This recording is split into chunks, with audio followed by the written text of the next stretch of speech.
In After Colonialism, literary theory intersects with the more nuanced aspects of the social sciences.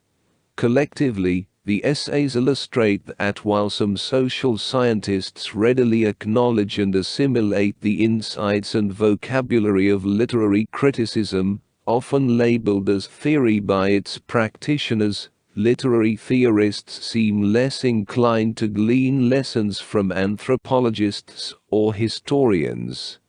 Presented as explorations of displacements, most essays reveal a fundamental tension between the discursive and material dimensions of power. This tension, or some variant of it, is evident not only in the book's title, but also in its organization into sections: Colonialism and the Disciplines, Colonialism and Cultural Difference, Colonial Discourse and its Displacements, and to varying degrees in several individual essays. After Colonialism implies a focus on temporality, yet much of the book, especially Prakash's opening essay, centers on spaces, albeit of the materially disembodied variety. While Imperial Histories suggests narratives of empire or ways of representing empire, the majority of the essays delve into subaltern histories.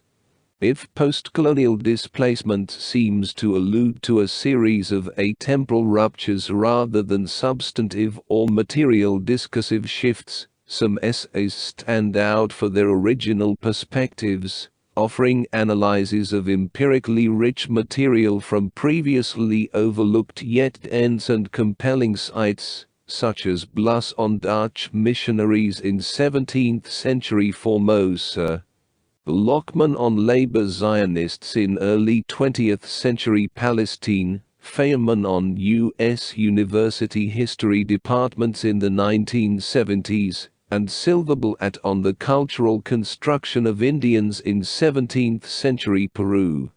A notable aspect of the book is the limited exploration of what colonialism truly meant, let alone what it was, in different parts of the world.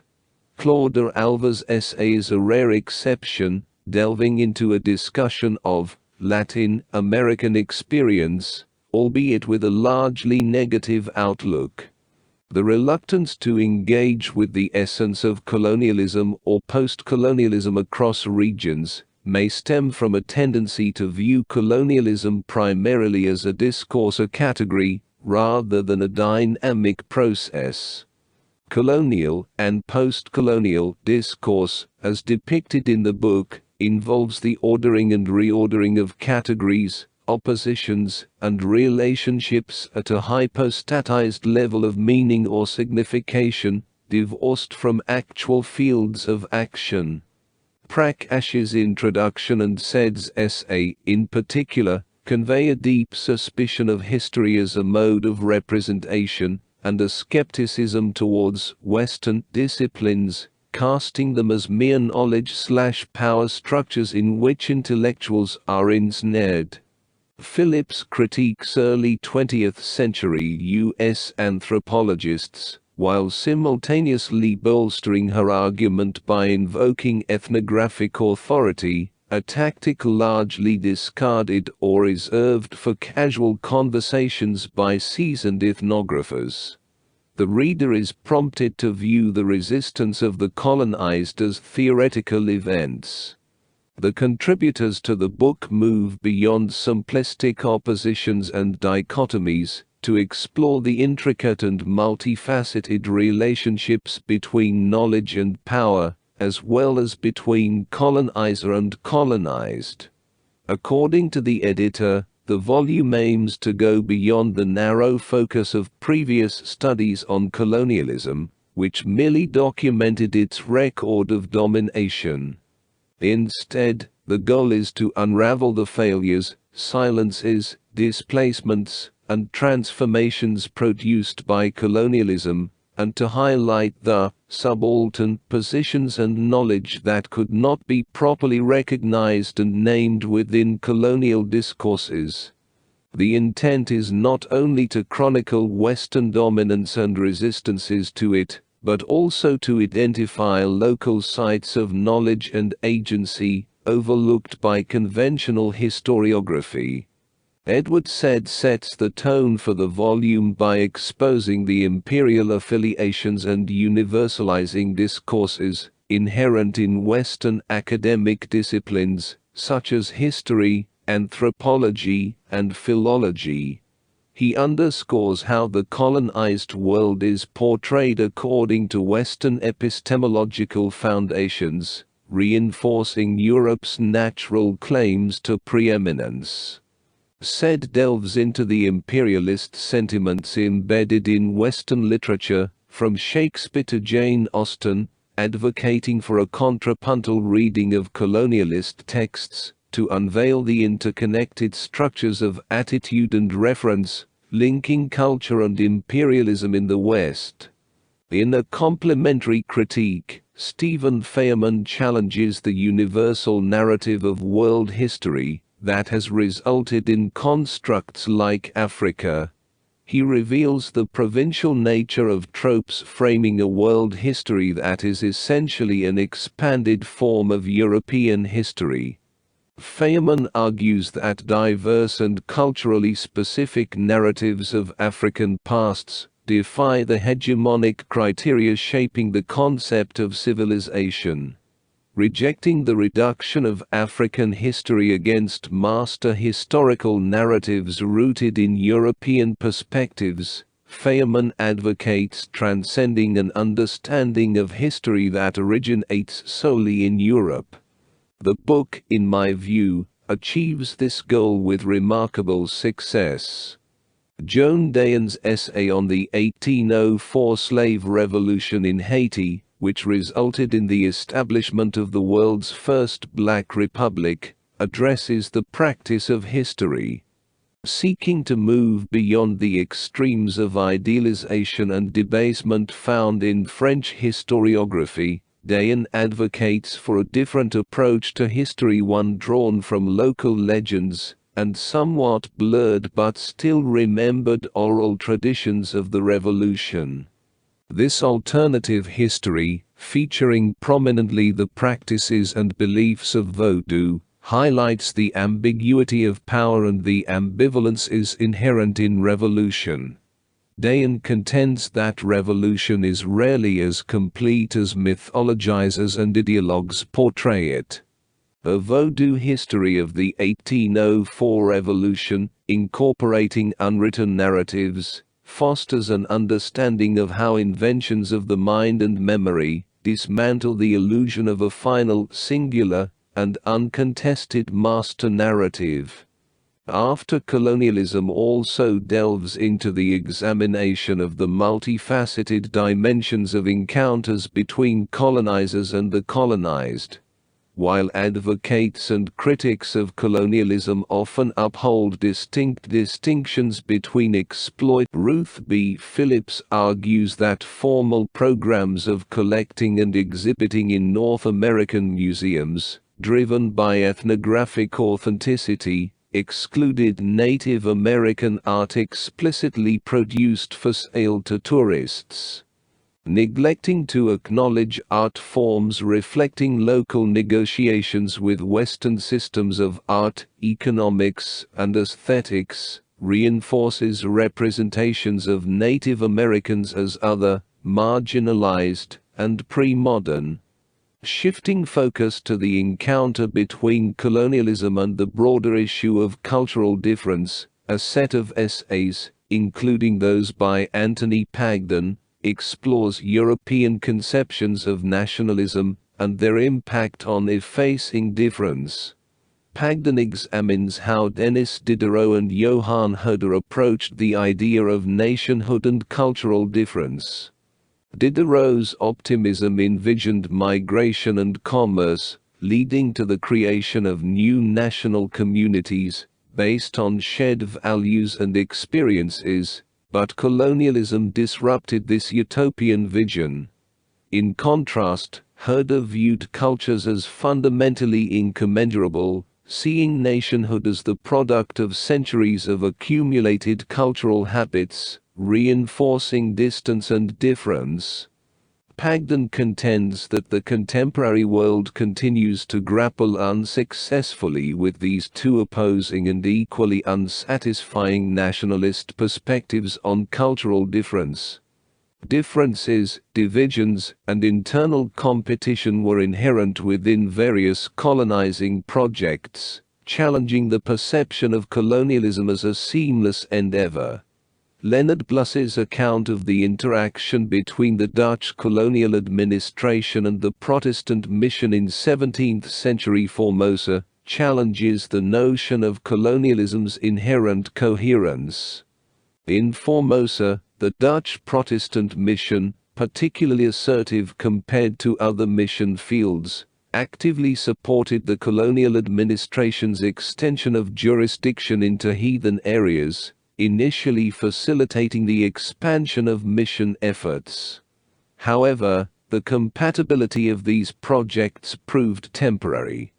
Faced with the slaughter of Dutch citizens on the nearby island of Lamey, the colonial administration, to the unwritten dismay of its missionary allies, shifted from supporting the indigenization of the gospel to a program of violence and coercion.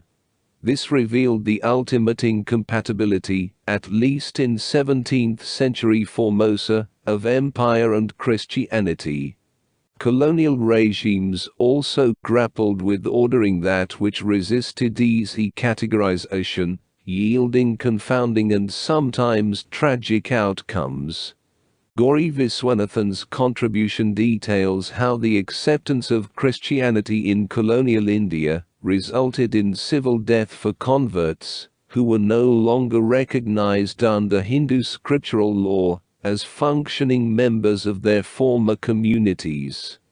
British colonial policy in India, complex and often contradictory, reflected liberal humanism's secularization of religious experience, privatizing belief and subordinating it to reason, logic, and the law, a discourse that encountered resistance in colonized environments.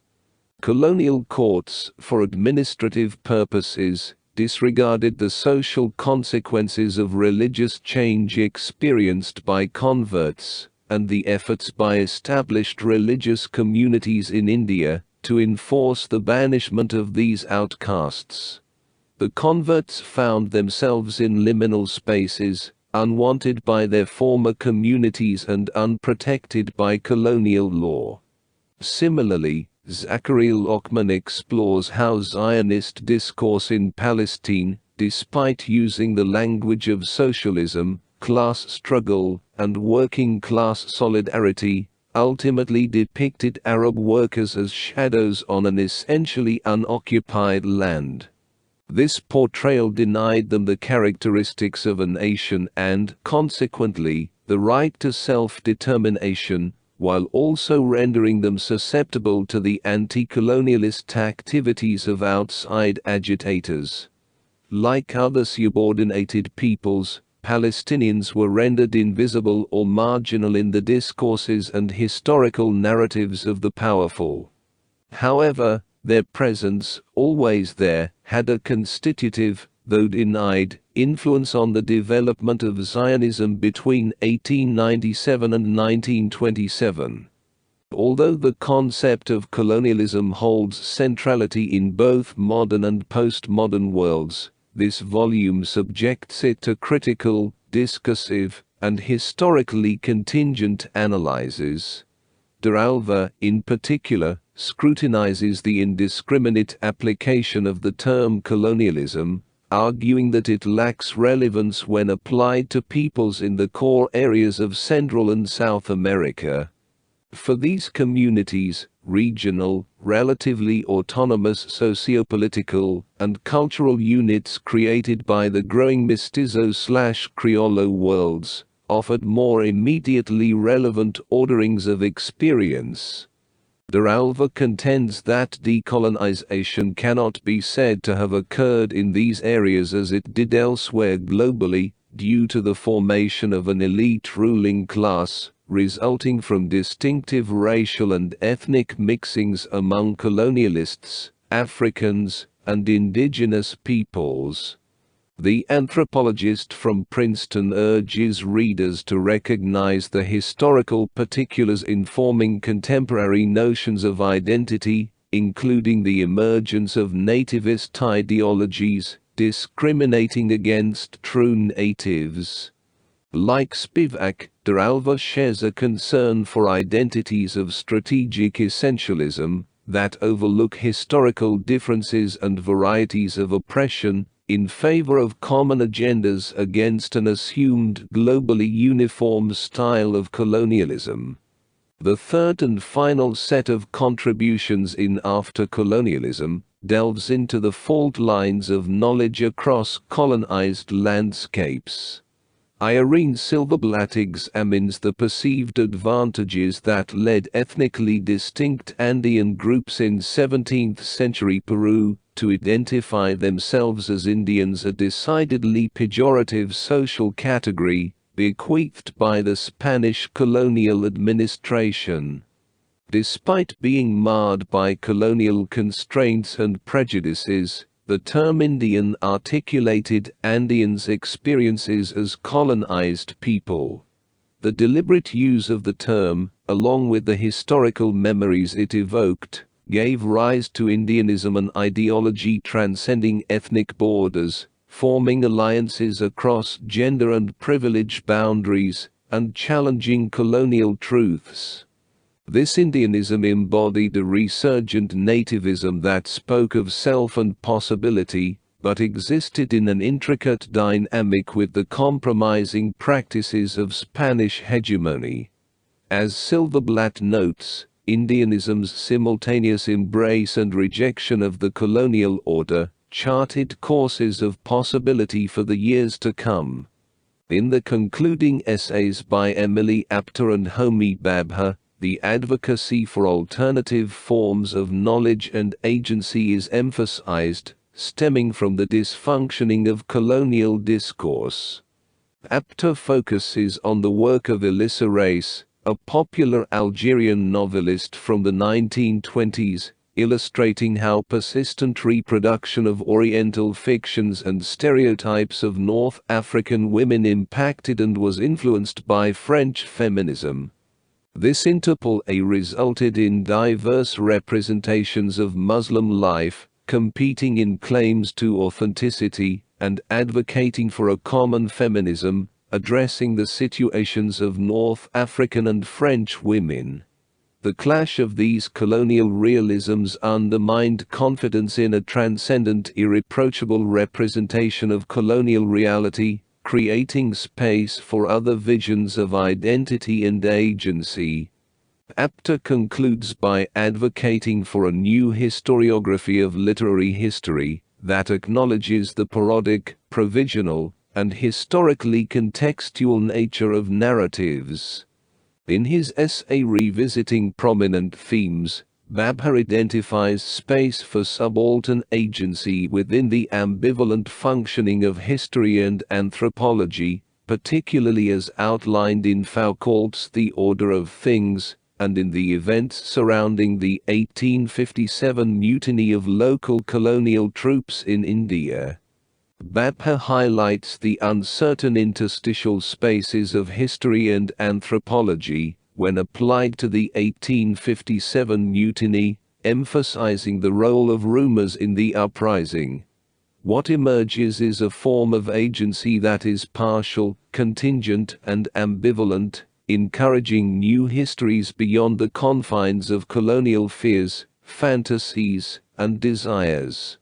Both Bhabha and Prakash express the hope that after colonialism will inspire further exploration of the fissures, uncertainties, and contradictions in colonial discourse. This, they believe, will not only raise awareness of the humanity and agency of the subaltern, the exploited, the colonized, and the forgotten, but also contribute to a broader understanding of the complex dynamics at play in postcolonial contexts.